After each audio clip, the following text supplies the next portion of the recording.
আজ আপনাদের সাথে শেয়ার করব অল্প মাছ দিয়ে কলা পাতার চচ্চড়ি। একদম একটা সহজ পদ্ধতি রান্নার, খেতে হয় ভীষণ সুন্দর। অল্প একটু মাছ থাকলে কিন্তু পুরো পরিবারের জন্য এটা তৈরি করা যাবে। নমস্কার বন্ধুরা, নতুন একটা ভিডিও দেখার জন্য আপনাদের সবাইকে আরো একবার স্বাগত জানাই। আজ আপনাদের সাথে শেয়ার করব একদম ছোট মাছের কিন্তু কলা পাতার চচ্চড়ি। এটা খেতে ভীষণ সুন্দর হয়। প্লিজ আপনারা পুরো ভিডিওটা দেখতে থাকুন, আশা করি আপনাদের ভালো লাগবে। আপনারা চচ্চড়ি হয়তো অনেকভাবে তৈরি করেছেন, প্লিজ একবার এইভাবে বানিয়ে খেবেন, আশা করি সবার ভালো লাগবে। তো রেসিপিটা শুরু করা যাক। বানানোর জন্য এরকম একটা সরা নিচ্ছি, এর উপরে দিয়ে দেবো কলা পাতা। আপনারা চাইলে ফ্রাই প্যানে করতে পারেন, কড়াইতেও করতে পারেন। কলা পাতাটা খুব ভালো করে বিছিয়ে দিলাম। ফার্স্টে দিয়ে দেবো ছোটো মাছ, এটা পরিষ্কার করে কিন্তু বাছা ধোয়ার পরে কিন্তু আপনারা কম বেশি করতে পারেন মাছটা। এতে দিয়ে দেব আলু, লম্বা লম্বাভাবে কাটা, যেরকম ভাজার আলু কাটা হয় সেইভাবে কিন্তু এটা কাটা আছে। এরপর দিয়ে দেব একদম লম্বা করে কাটা কাঁকরোল। আপনারা চাইলে আপনাদের পছন্দ মতো সবজি কিন্তু অ্যাড করতে পারেন। এরপর দিয়ে দেব পেঁয়াজ কুচি, এতে দিয়ে দেব রসুন 2-4টা কোয়া, এইভাবে কিন্তু চেরা আছে। কাঁচা লঙ্কা চেরা, ঝালটা নিজের স্বাদ অনুযায়ী। এতে দিয়ে দেব বিলেতি ধনেপাতা, আপনারা চাইলে নর্মাল ধনেপাতা দিতে পারেন, তাতেও হবে।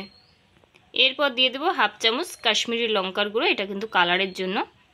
আর দিয়ে দেব হলুদ গুঁড়ো, ওই 1/2 চামচের মতো হলুদ গুঁড়ো। স্বাদ মতো দিয়ে দেব নুন। বাটা মশলার মধ্যে দিয়ে দেব জিরে বাটা, 1 চামচ দিয়ে দেব পোস্ত বাটা। এই জায়গায় আছে কালো সর্ষে, সেটা কিন্তু ছাঁকনি দিয়ে দেব।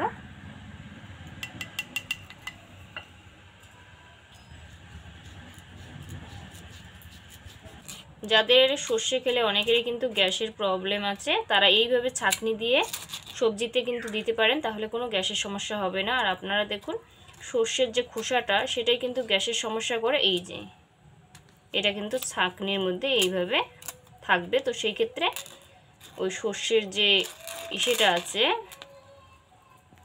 রসটা, সেটাই কিন্তু অ্যাড করব। আর উপরের যে খোসাটা, সেটা কিন্তু ছাঁকনির মধ্যে থাকবে। এরপর দিয়ে দেব তেল, সর্ষের তেল। সর্ষের তেল না দিলে এটা কিন্তু রান্নাটা ঠিক জমবেই না। একটু বেশি করে কিন্তু সর্ষের তেল দিয়ে খুব ভালো করে এটা মাখবো।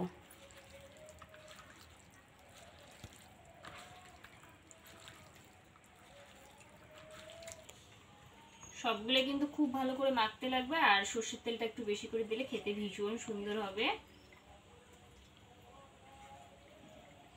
অল্প মাছ দিয়ে কিন্তু পুরো পরিবার খেতে পারবে। অল্প একটু হাত ধুয়ে জল দিয়ে দেব।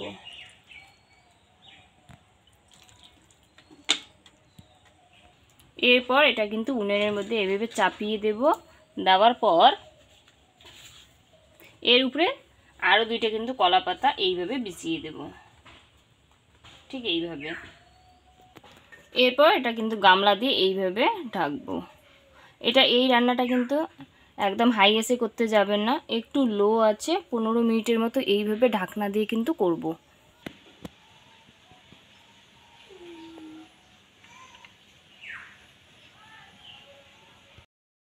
বন্ধুরা ফিরে আসলাম 15 মিনিট পর। এবার কিন্তু ঢাকনাটা খুলবো।